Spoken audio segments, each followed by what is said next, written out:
Nababalot ngayon sa mga pagsubok sa buhay ang Queen of All Media na si Kris Aquino.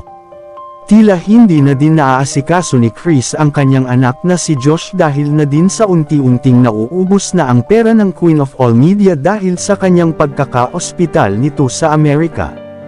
Usap-usapan din ang pagkuha ni Philip Salvador sa kanyang anak na si Josh sa poder ni Kris sapagkat hindi na din ito naaasikaso ang nasabing anak nila at mas kinakailangan nito ang pag-aaruga dahil na din sa kanyang kalagayan ngayon. Ngunit ang ikinababahala ngayon ni Philip ay kung paano na ang kanyang anak kay Kris na si Josh na kailangan din ang pag-aalaga dahil na din sa special needs nito.